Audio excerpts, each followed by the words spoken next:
বিসমিল্লাহির রহমানির রহিম। পরম করুণাময় অসীম দয়ালু আল্লাহর নামে আমরা টাইপ 2 এর ম্যাথগুলো করব ইনশাআল্লাহ। তো দেখো টাইপ 2 তে কি দেওয়া আছে একটু লক্ষ্য করে দেখো। টাইপ 2 তো আমাদের এখানে বলছে 8 plus 8 8 plus 8 8 8 plus dot dot dot ধারাটির n সংখ্যক পদের সমষ্টি নির্ণয় করো। ওকে, তো আমরা এখানে 1 নম্বর কোশ্চেনটি সমাধান করব। এটা ঢাকা বোর্ড 2023 এর গ নম্বর, খ নম্বর, ঢাকা বোর্ড 2023 এর খ নম্বর কোশ্চেন। তো আমরা দেওয়া আছে এটা লিখে ফেলি।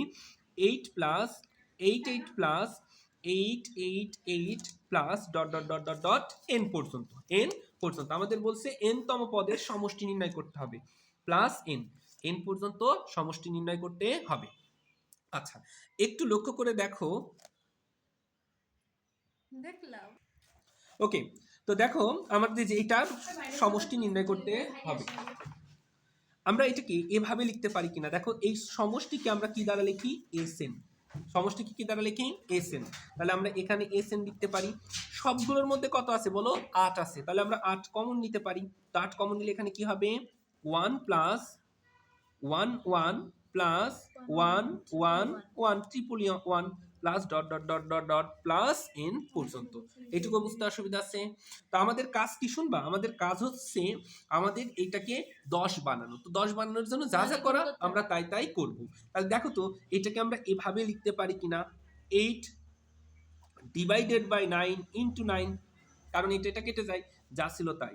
তার মানে 1 plus 1 plus 1 1 1 plus dot dot dot dot dot plus n। Clear না? তাহলে দেখো তো এটাকে আমরা এভাবে লিখতে পারি 8 বাই 9, এই 1 দ্বারা এটাকে গুণ করলে 9 plus 9 9 plus 999 plus dot dot dot dot dot plus n। আচ্ছা, এখানে প্লাস n এগুলো লেখা লাগবে না।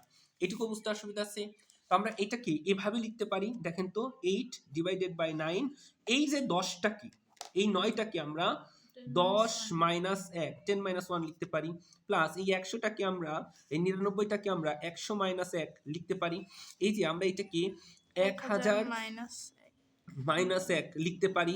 Plus dot dot dot dot dot plus কত পর্যন্ত? n পর্যন্ত। আমরা n পর্যন্ত লিখতে পারি।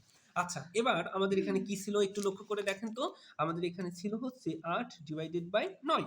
আচ্ছা, এখান থেকে আমরা এইটাকে এভাবে লিখতে পারি কিনা দেখেন তো। এই যে এখানে ছিল 10 আর এইটা ছিল কি 100। 100 মানে কি 10 এর উপর স্কয়ার। আর এখানে কি ছিল 1000। 1000 মানে কি 10 এর উপর কিউব। তার মানে আমরা এগুলো নিলাম। এরকম কত আছে? Plus dot dot dot dot n পর্যন্ত লিখতে পারি। এবার আমরা মাইনাসটাকে কমন নিলাম। কি কমন নিলাম? মাইনাসটাকে কমন নিলাম। যদি মাইনাসটাকে কমন নিলে দেখেন আমরা তো এখানে 10 নিয়েছিলাম, আবার এখান থেকে আমরা 100 টাকাও নিয়েছিলাম, এখানে আমরা এটাও নিয়েছিলাম। তাহলে এখানে বাকি থাকলো কি? -1। তাহলে মাইনাস কমন নিলে এখানে থাকবে 1 প্লাস এখানে কি থাকবে? 1। এখানে কি থাকবে? 1। কয়টা থাকবে? যদি 10টা হয় 10টা থাকবে, 20টা হলে 20টা থাকবে, আর nটি হলে এখানে কত থাকবে? Plus dot dot dot n পর্যন্ত। বলেন এইটুকু কি বুঝতে অসুবিধা আছে? আচ্ছা, এখন আমরা যদি এটাকে ক্যালকুলেশন করি তাহলে এটাকে এভাবে লিখতে পারি কিনা দেখেন তো। 8 ডিভাইডেড বাই 9 আমরা লিখলাম। তাহলে এখন দেখেন তো এটা একটা ধারা হয়ে গেছে। এটা একটা কি হয়েছে? ধারা। কি ধারা হয়েছে? গুণোত্তর ধারা। এখন এই গুণোত্তর ধারার আমি যদি এখানে ছোট্ট করে নোট লিখি তাহলে আমরা এখানে লিখতে পারি না। এখানে এ মানে কি দেখেন তো? প্রথম পদ। প্রথম পদ কত? 10। যেহেতু এটা গুণোত্তর ধারা তাহলে কি হবে? আর মানে কি? পরেরটা ভাগ আগেরটা সমান সমান কত? 10। এই 10 গ্রেটার দেন 1, 10 গ্রেটার দেন কি 1। এখন আমার কততম পদের মান বের করতে বলছে? n তম মানের সমষ্টি বের করতে বলছে। তাহলে n এর মান কত? n এর মান কত? n। আমাদের বের করতে বলছে সামিশন অফ n। এবার লক্ষ্য করে দেখো এই সামিশন অফ n এর সূত্র কি? আমরা এই সামিশন অফ n এর সূত্র জানি দুইটি। কয়টি জানি? দুইটি। যে r এর মান 1 থেকে ছোট হলে একটা সূত্র, 1 থেকে বড় হলে একটা সূত্র। তাহলে এই r এর মান কি 1 থেকে বড়। তাহলে এটা সূত্র কি হবে?